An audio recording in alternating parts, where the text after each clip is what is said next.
Hi guys, and welcome to Theoretically Practical. This week we're going to be working on my late 70s Sweepster made in Dexter, Michigan.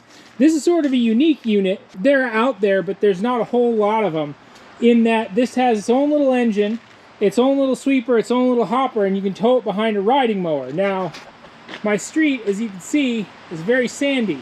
I think the town owns the land. The town says they don't own the land. It's this whole, main thing, whatever. So anyways, so nobody else is going to deal with it. Maybe somebody else on my road or something like that. But, if you want it done right, do it yourself. So I got this Sweepster here. I think I paid about $600 for it, which may sound expensive, but I had seen pictures of it and knew this is the thing I had to have. And to be fair, there's nothing that I could find that's better for the purpose, because it needed to be towed behind my riding mower and self-powered and all that stuff, and I didn't want to use one of the push ones because you still got to scoop up the sand.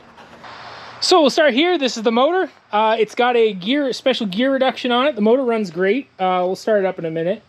You got your belt, you got your axle here.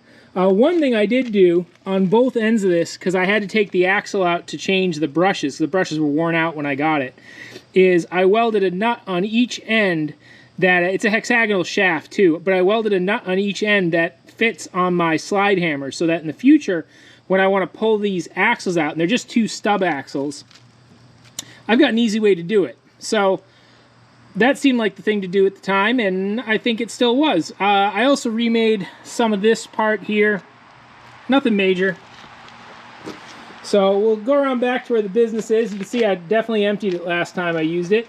And in there are the brushes. They're not that exciting. They're new. That was a couple $100 right there. They're not cheap, and I looked everywhere to find the cheapest ones I could. So the first problem I have with this is that it's got two wheels at the back right there, and then it's got one wheel in the front that rotates. That means that when I hook this up to the riding mower, I have a dual pivoting trailer, because it pivots there and pivots there, which means you cannot back it up. The wheels are not made for off-road, so I can't back it up. Not only can I not back it up, but even if I could back it up, the place I would back it up to empty it, it can't back up there. So I tried for a while making a loop and some other stuff, and it just didn't work. So I came across the idea of, like, okay, well, let me modify the hopper and turn it into a wheelbarrow. Now that looks great, except the fact that the wheels are kind of where they have to be for this whole thing to work. But the balance point is too far forward. So I actually, the first time I used it, it was full of sand, put my hands on and just bent the handle. So that was not really great. And the other problem it adds to that is that the door used to just be balanced shut while you were running it. Well, now I need a latch, which I also haven't done. So that's problem number one. We got to put a latch somehow, and we need to do something about this, because it's also, honestly, it doesn't look like that much of a hill, but pushing up 100 pounds of sand over and over again, it gets old quick. So the other problem is the motor tensioner is just the dumbest thing I've ever seen. It's just stupid, and I don't understand. And the thing is that a friend of mine bought a newer version of this, and it was just the same, and he hated it too. So I want this to work right. So the problem is that the whole tensioning of the motor is done by rocking the motor forwards and backwards. I don't know why that's supposed to be a good idea. So you're supposed to have like a bolt in one of those three holes there, and then this, and you got the arm, and it works just well enough, because you look at it, you're like, oh, that could work, right? No, it works just well enough to be infuriating. Because the other problem is that my road's not very flat. So I think if I had a glass flat, like this surface here, this nice concrete surface, I think this might work as it is. But I need to put more tension on this than I can. And I've tried putting a ton of tension on, and you can see the belt's not particularly old, but it gets narrow in some places and has some issues related to that. So what I want to do is fix mount the motor level, because it just should be, or just fix mount the motor anyways. And then what I want to do is put a spring-loaded tensioner on here. So instead of, you know, playing this game where you're tensioning the motor, which also means, like, I had to take this motor off when I first got the thing, and it's just like an absolute pain to get it off. The thing doesn't come apart. It's sort of welded together. It's like so close to, I think, a really good thing without quite getting there. So I actually have a tensioner from the same snowblower that gave me the stuff for the rear end that I want to put on here with something so that it's spring-loaded, and then I can pull it up and lock it in a unloaded position so that I can start the motor, because the motor, it'll start with the pulley on, but it doesn't love to. I also think that I should probably replace this one has a hexagonal shaft here, so replacing this pulley is not that easy, even though it's not that great of a pulley. But this pulley would be easy to replace, and it is, you know, rusted and worn, and that does affect things. So we're gonna do some stuff to this. You may notice the lovely job I've done with the exhaust. This didn't have an exhaust when I got it, and I got it out. The problem being is that the threaded holes in there are just absolutely wallered out. I've used the locking nut, I've hammered it tight. It just loosens up almost instantly. So I just put a piece of welding wire from here to here so that it can't rotate any further. And you know, it's a crappy fix for a crappy problem, but I don't care that much. You know, there's no, I want it to sit here. There's not really a good way to make that happen unless I was to weld something from a bolt to there, something hacky like that, which I might do that. So this is a pulley I've been saving in my pile of junk for a while now, just for this purpose. What I want to do is mount it up so that it comes in right in the middle. I don't want to be, this one, which end slips? I think I need to start this up and figure out which side slips, because I want it closer to whichever side slips. The other thing though is, I guess I do want it in the middle, because on this end here, you want this to be able to lift up if it hits a bump. So this rod that adjusts the height is really just adjusting the minimum height that the brush can drop to, and not the maximum height that it can lift up to walk over, you know, an obstacle or something. So I still want to maintain that usability. So what I think I just want to mount this in the middle here like this, and so I'll make a standoff with a tube that fits it right, and straighten it so it's straighter than that. That'll be step one, and then mounting a spring to it so it gets pulled down, you know, like that would really help. And then a place to lift up, you know, like a rod or something to hold it in the open position, which you guys can't see what's inside my head anyways. So yeah, so anyways, it's kind of a cool device, but we really need to fix some deficiencies. I don't get that. I don't get why somebody thought that was the right way to work, and it works just like you'd think it would. So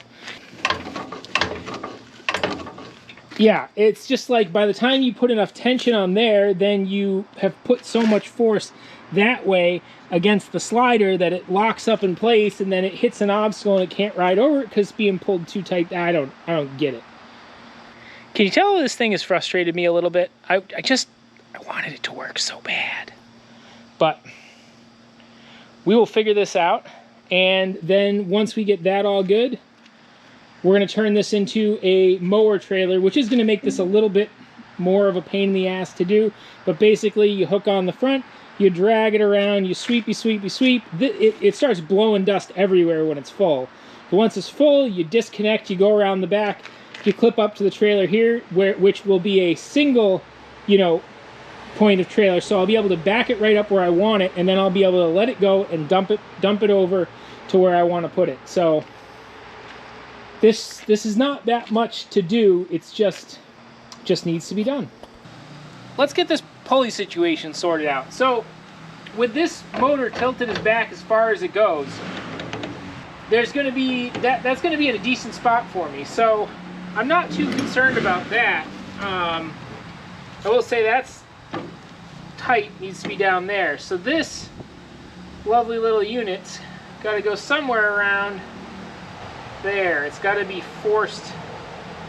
I might even just ditch this bracket and just take it apart and just go with the pulley. I think I'm going to take that off and just use the pulley.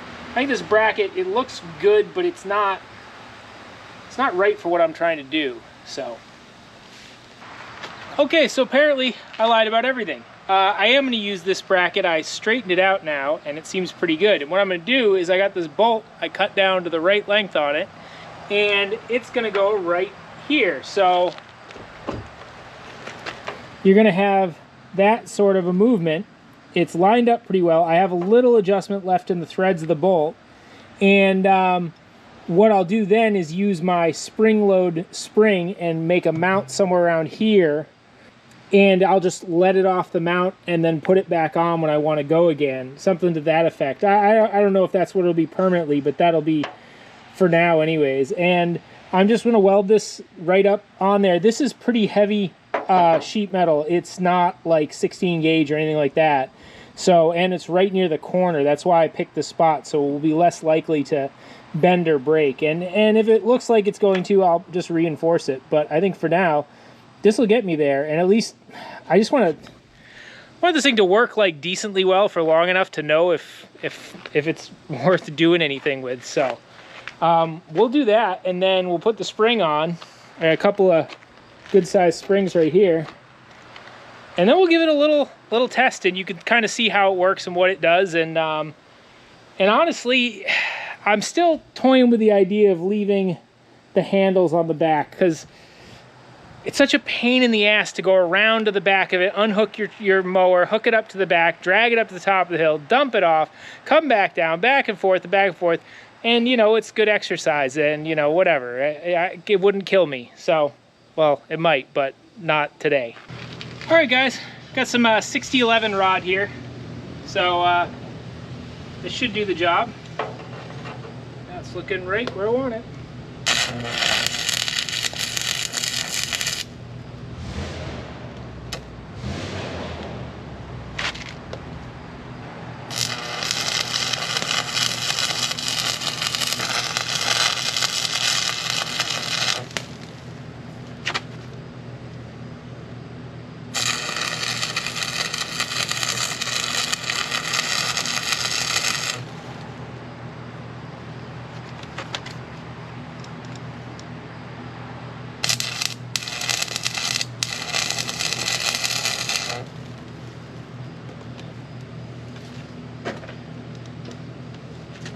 All right, that is welded. A little bit cattywampus, but I think we can, you know, adjust that over a little bit with the old tiny tapper.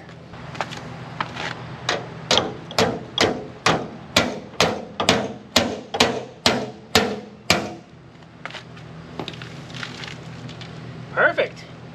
That is definitely welded on there good. I kind of got to like stick welding, because it doesn't have to be super clean, and you're gonna get pretty much what you're trying to get. So, all right, I'm gonna shut my welder off. We'll come back and start playing with the springs. All right, I got the spring chucked on there. It seems like a good amount of tension, especially if I bring it over to somewhere around here. You know, that looks pretty good. There's still a little wobble in this. But what I'm going to do is take the nuts off and put washers on either side of this, tighten them down until it doesn't wobble as much and it's about as tight as I want it, and then I'm going to stick weld the nuts in place. But for now, I'm just going to start it up and see how well it works. So I'm going to start it up, and then I'm just going to pull on this, and hopefully you'll see this pulley here start rotating. So, see if she wants to start today.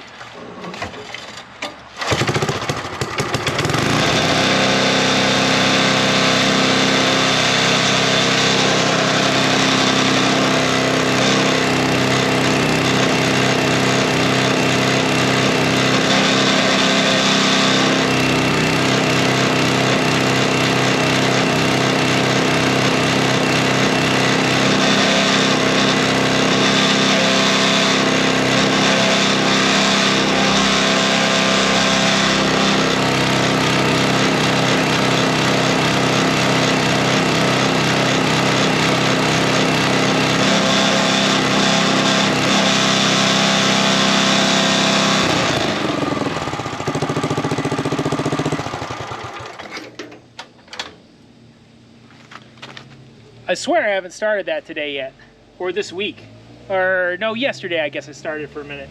So it looks like, also that thing, those nuts moved around a lot, so we will have to get that done. But it looks like right about here is just an awful good place for that to be, once I get rid of the wibbly wobbliness. I honestly think I'm just gonna put another bolt here and just go whoop, and just hook it on, because it doesn't need to be that complicated. I'm gonna do that. I'm gonna put the washers on here and just stick weld a bolt somewhere around here, and we'll come back to this. And what I'll do then is we'll just do a test patch right along here, and we'll see how it comes out. I think it'll do a great job on this, but it'll be more interesting to get it out on the street, I guess. I don't know. It sounds funny when I say it like that. Come on.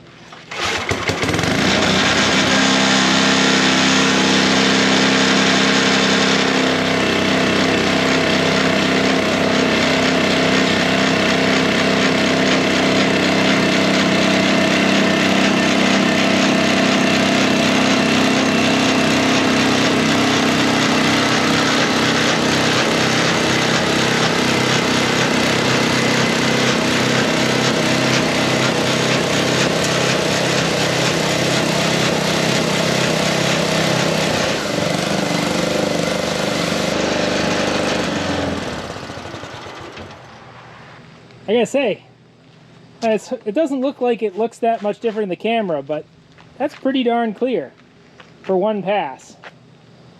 So I think the thing to do now is to back this up and see if we can't put a latch on this.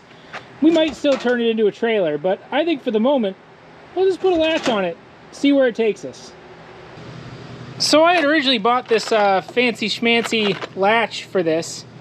The more I look at it, the less I like it for the purpose. And after looking at it, thinking about it for a while, figured out that if I take a piece of chain, weld it onto here, and give it just enough length to go over these tabs here, I'll have something where I can pull it up, slap it on, and be done with it. And I'm concerned with, I don't know, maybe I don't need to be, but I'm concerned with speed of use. Like, I want this thing to just be like, bam, you're in, bam, you're off, you know, real quick and easy to do.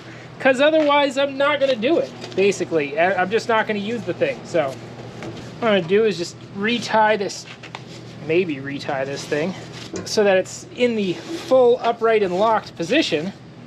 Now I'll weld some chain on. It's, you know, it's definitely a stick welder kind of day and a stick welder kind of project.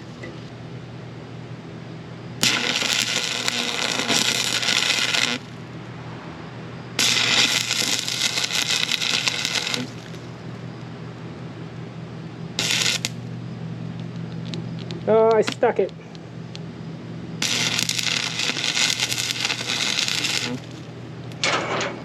There we go.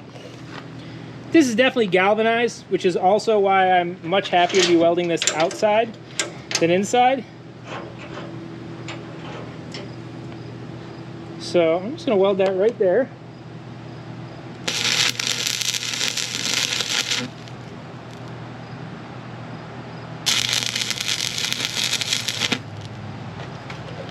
Let's see what we got. I obviously have an extra length that I'll definitely come back and deal with it. Never. Okay.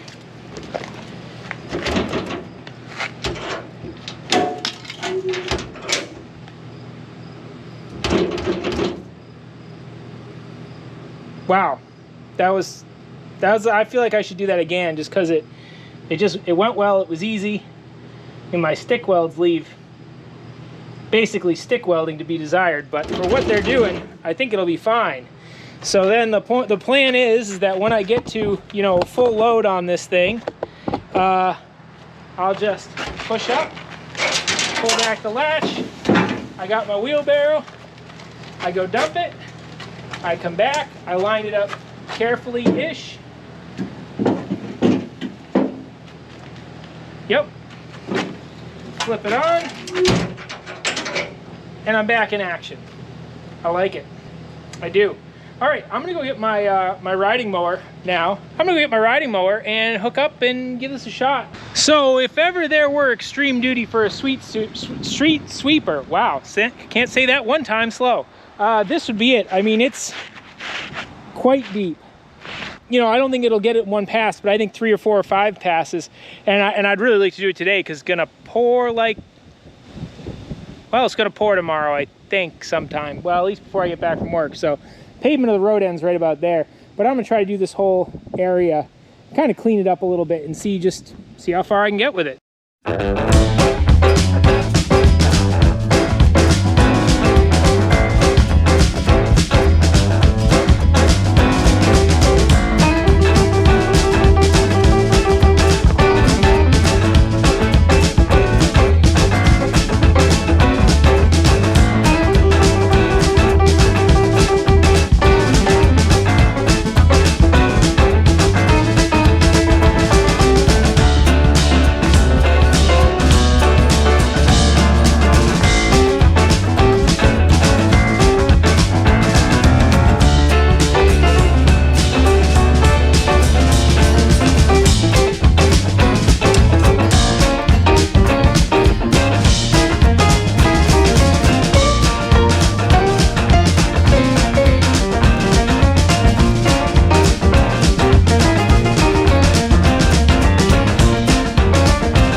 Alright, so this is about 15 minutes of this. It's the skies are looking dark. I don't know if you can tell.